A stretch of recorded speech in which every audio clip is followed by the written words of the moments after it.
చిరుత ఒక బాస్. చాలా సంవత్సరాల కిందటి మాట ఇది. ఒక పెద్ద, దట్టమైన అడవి. ఆ అడవిలో చాలా మంది జంతువులు నివసించేవి. కొన్ని వేగమైనవి, కొన్ని బలమైనవి, కొన్ని చిన్నవి, కొన్ని ముసలివి. కాని ఒక్కటైతే అందరిలో ఉంది. అందరూ ఎవరికి వాళ్లే ఉండేవారు. ఎవ్వరూ ఎవరికి సహాయం చేసుకునేవారు కాదు. ప్రతిరోజు అడవిలో గొడవలు జరుగుతూ ఉండేవి.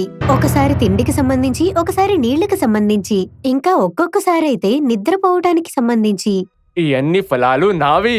ఎవరైతే వీటిని ముట్టుకుంటారో నేను వాళ్ళని కొట్టేస్తాను. నాతో పెట్టుకోకు. బాలు అన్న నాకైతే సగం యాపిల్ ఇయ్యి. నాకైతే చాలా ఆకలిగా ఉంది. 2 రోజుల నుంచి ఏమీ తినలేదు. ఆకలి అందరికీ అవుతుంది. పక్కకి తప్పుకో. దగ్గరలో ఉన్న ఒక పొదల్లో నుంచి జింక అన్నీ చూస్తుంది. అది చాలా భయపడుతూ ఉంటుంది, కానీ చాలా తెలివైనది. ప్రతిరోజు ఇదే జరుగుతుంది. ఎవ్వరూ ఎవరి మాట వినరు. ఈ అడవిలో ప్రశాంతత వస్తుందో లేదో అప్పుడే అక్కడికి వస్తుంది ఒక చాలా నెమ్మదస్తురాలైన తాబేలు. అది చాలా నెమ్మదిగా నడుస్తుంది, కానీ అందరి మాటలు ధ్యానంగా వింటుంది. ఎప్పుడైతే అది దగ్గరికి వస్తుందో, అరే చూడు, మన తాబేలు మహారాజు వచ్చేసాడు. 1 సంవత్సరం నుంచి నడిచొస్తున్నాడు. ఇప్పుడు వచ్చాడు. అన్న, అడవిలో పరుగు పందాలుంటే నువ్వింకా మొదటి మొడుపులోనే ఉండేవాడివి. అవును స్నేహితులారా, నేను మెల్లగానే నడుస్తాను, కానీ ఎల్లప్పుడూ సరైన మార్గంలో నడుస్తాను. మీరు వేగంగానే నడుస్తారు, కానీ ఏం ఆలోచించి. అందరూ నిశ్శబ్దంగా ఉండిపోయారు. కానీ వెంటనే ఒక పెద్ద గాలితో పాటు ఒక చిరుత వచ్చింది. గర్జించదు, ఇంకా గర్వం కూడా లేదు. బలం, తెలివితనం, వేగం అన్నిటికి తన అర్థాలు ఉన్నాయి. ఒకవేళ మనమందరం కలిసి పని చేస్తే ఎవరు ఆకలితో ఉండరు, ఎవరు భయపడరు, ఇంకా ఎవరు ఒంటరిగా ఉండరు. ఏంటి, ఇది నిజమేనా? అలాంటి అడవి ఉంటుందా? నిజంగా చిరుత అన్న చెప్తుంటే తప్పకుండా మార్పు జరుగుతుంది. నాకనిపిస్తుంది ఎలాంటి నియమం నా కోసం కావు. నేను స్వేచ్ఛగా బతుకుతాను. ఎలుగుబంటన్నా ఎవరికి నచ్చినట్లు వాళ్ళు ఉంటే ఈ అడవి ఆనందంగా ఉండదు. ఎవరైతే మెల్లగా నడుస్తారో వాళ్ళు కూడా చూడొచ్చు దారి ఎక్కడ వంకరగా ఉందని. చిరుత అందరి వైపు చూస్తుంది. కొందరిలో బలం ఉంది, కొందరిలో తెలివి ఉంది, కొందరిలో వేగం, కొందరిలో నెమ్మది. చిరుత అందరిలో మంచే చూసింది. ఒకవేళ మనందరం కలిసి తెలివితో ప్రయత్నం చేస్తే అడవిని అన్నిటికంటే మంచిగా తీర్చిదిద్దవచ్చు.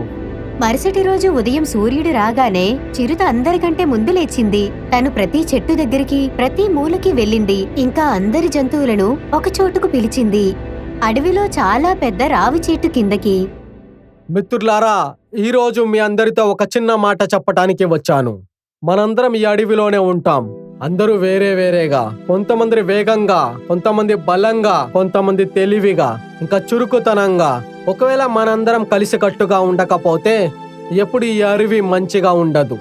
నువ్వు సరిగ్గా చెప్పావు చిరుతపులి. నేనైతే ముసలోడ్నైపోయాను, కానీ నాకు ఎంతైతే తెలుసు, బలం బుద్ధి కంటే పెద్దదవ్వదని. మనందరం కలిసి కూర్చొని మాట్లాడుకుంటే బహుశా మనందరికీ మంచి జరగవచ్చు. అవును చిరుతన్న, ఇది చాలా మంచి ఆలోచన. అందరూ జంతువులు కలిసిగా ఉంటే బహుశా మన మాట కూడా వినవచ్చు. పెద్ద జంతువులు మమ్మల్ని భయపడుతున్నాయి. నేనైతే ఎప్పుడు భయపడుతూనే ఉంటాను. ఒక్క రోజు కూడా ఉండదు నేను భయపడకుండా ఉండే రోజు. ఒకవేళ అడవిలో ప్రశాంతత ఉంటే నేను ప్రశాంతంగా పడుకుంటాను. నేను చాలా మెల్లగా నడుస్తాను, అందుకే అందరు నన్ను పనికిరాని వాడిని అనుకుంటారు. కానీ నేను చాలా చూస్తాను. ఈ అడవి విడిపోతుంది. మనందరం కలిసి ఉండకపోతే ఈ అడవి నాశనం అయిపోతుంది. మీరందరూ మంచిగానే మాట్లాడుతున్నారు, కానీ అన్ని జంతువులు దీనికి ఒప్పుకుంటారా? ఎవరైనా ఎందుకు ఒప్పుకుంటారు? నేను మీ అందరికి ఇది చెప్పటం లేదు, నేనే పెద్దవాడినని. నేను కేవలం ఇదే అంటున్నాను. మనందరం కలిసి ఒక అడవిలో సభ ఏర్పాటు చెయ్యాలని. ప్రతి వారం ఒక రోజు అందరూ ఒక చెట్టు కింద కలుసుకుందాం, మాట్లాడుకుందాం.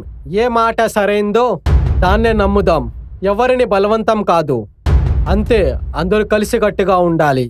చిరుతపులి, నీ మాటలో బలం ఉంది. జంతువు వాళ్ళ కోసం ఆలోచించుకుంటే అడవి కోసం ఎందుకు కాదు? నేనేమంటున్నానంటే ఒక్కసారి తప్పకుండా ప్రయత్నించాలని. హా, ఎవరూ ఎవరిని భయపెట్టరు కూడా. నేనైతే దీనికి ఒప్పుకోవటానికి తయారుగా ఉన్నాను. మెల్లమెల్లగానే సరే, కానీ మనం సరైన మార్గంలో నడుస్తే లక్ష్యాన్ని చేరుకుంటాం. నేనైతే ఖచ్చితంగా వస్తాను. సరే, నేను కూడా ఒప్పుకుంటాను. ఈ సభ ఏం చేస్తుందో చూస్తాను. మరుసటి రోజు చిరుత 2 స్నేహితులైన జంతువులను పిలిచింది. ఒకటి ఏనుగు, అది చాలా తెలివైనది. రెండోది కుందేలు. అదైతే దానికంటే ఎక్కువ తెలివైనది. ఏనుగన్నా, కుందేలు తమ్ముడు, నేనేమనుకుంటున్నానంటే మనందరం కలిసి ఒక నియమాల పుస్తకం రాయాలని. ఇందులో మంచి నియమాలు ఉంటాయి. అన్ని జంతువులు కలిసి రాయాలని, ఇంకా కలిసికట్టుగా ఉంటారని. అవును, ఇది చాలా అవసరం. మనుషుల ప్రపంచంలో ఎలాగైతే న్యాయం ఉంటుందో మరి మన అడవిలో ఎందుకు లేదు? ఎప్పుడైతే అందరికీ తెలిసి ఉంటుందో ఏది మంచిది ఇంకా ఏది చెడుదో, అప్పుడు కొట్లాటలు అవ్వవు. ఆహా, అవును, ఇదైతే చాలా మంచి మాట. నేనైతే ఎప్పుడూ భయపడుతూనే ఉంటాను, ఎందుకంటే ఎవరైనా నన్ను తిడతారని. ఇంకా మంచి నియమాలు వస్తే చిన్న ప్రాణులు కూడా హాయిగా సుఖంగా జీవించవచ్చని. 3 జంతువులు కలిసి కూర్చుని ఆలోచించుకుంటున్నాయి ఏమేమి నియమాలు పెట్టాలా అని. చాలా ఆలోచించిన తర్వాత 5 సులభమైన నియమాలు పెట్టారు. మొదటి నియమం, ప్రతి జంతువుకు భోజనం సమానంగా దొరకాలి. ఎవరు ఎవరి ఆహారం దోచుకోకూడదు. రెండవ నియమం, పెద్ద జంతువులు చిన్న జంతువుల్ని భయపెట్టకూడదని. మేమందరం సరి సమానమని, ఏది పెద్దది ఏది చిన్నది కాదని. మూడో నియమం, ప్రతి ఆదివారం అడవిలో సభ ఏర్పాటు అవుతుంది. అక్కడ అన్ని ప్రాణులు తమ మాటలు అందరికీ చెప్పాలని. అక్కడ ఏ ప్రాణి కేకలేయకూడదు, అందరూ శాంతంగా వినాలని.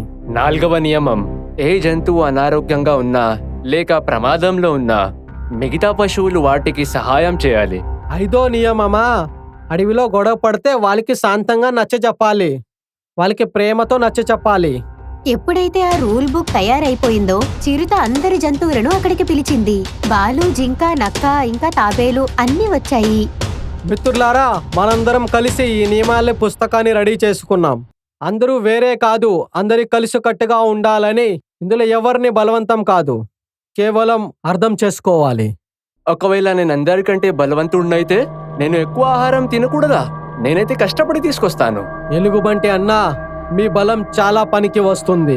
మీరు ఒకవేళ అనుకుంటే చిన్న చిన్న ప్రాణులకు సహాయం చేయవచ్చు. బలానికి సరైన అర్థం అంటే వేరే వాళ్ళని రక్షించాలి, ఇంకా భయపెట్టకూడదు. నేను చాలా ఆనందంగా ఉన్నా. నాకు తెలుసు నేను నెమ్మదిగా నడుస్తా, కానీ నాకు కూడా అనిపిస్తుంది నేను ఈ అడవిలో ఒక ప్రాణినని.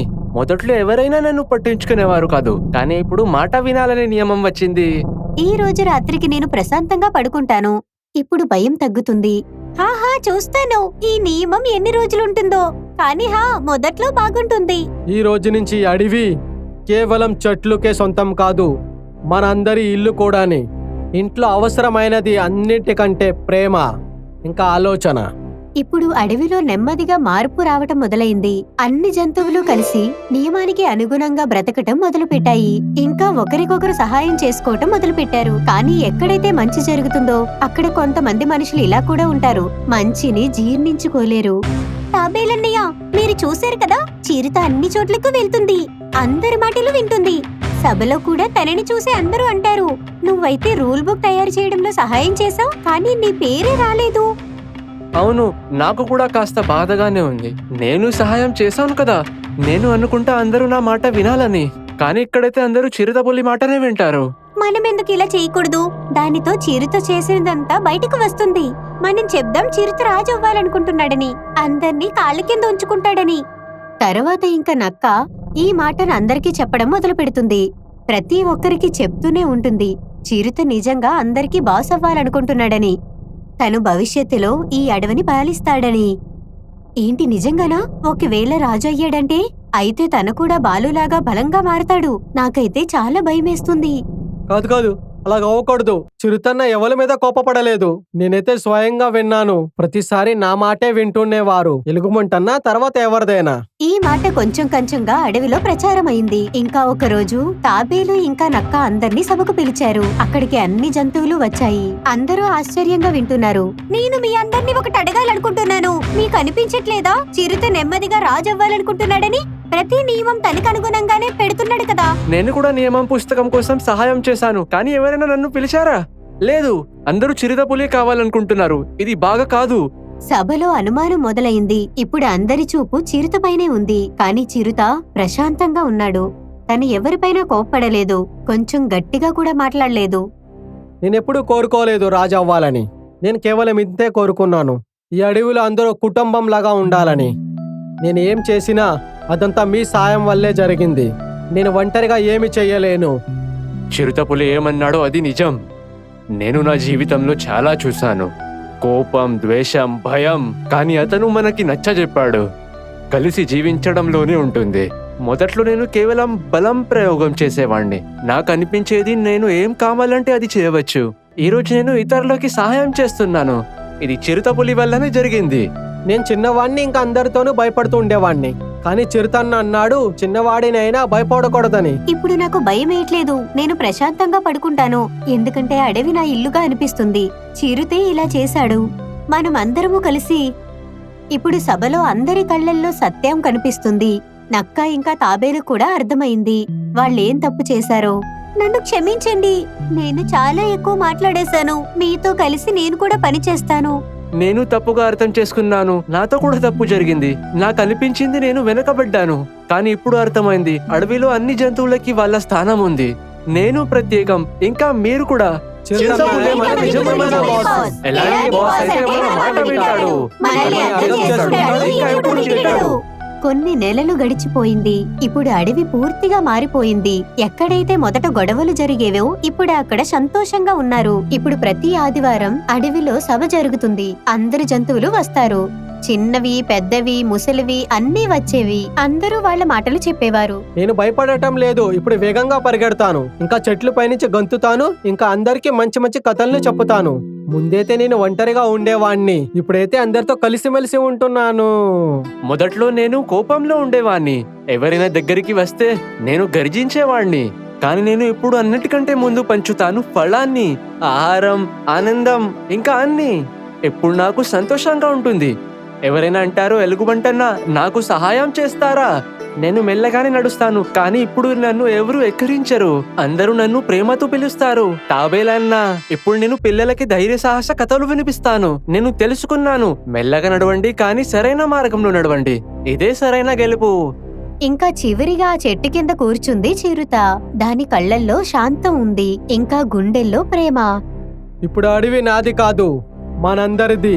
మన ఇంట్లో ఎవరు చిన్నవాళ్ళు కాదు, ఇంకా ఎవరు పెద్దవాళ్ళు కాదు. అందరూ సరి సమానంగా ఉంటారు. ఇంకా అదే రోజు అడవికి ఒక కొత్త పేరు వచ్చింది, కలిసిమెలిసి ఉండే అడవి అని.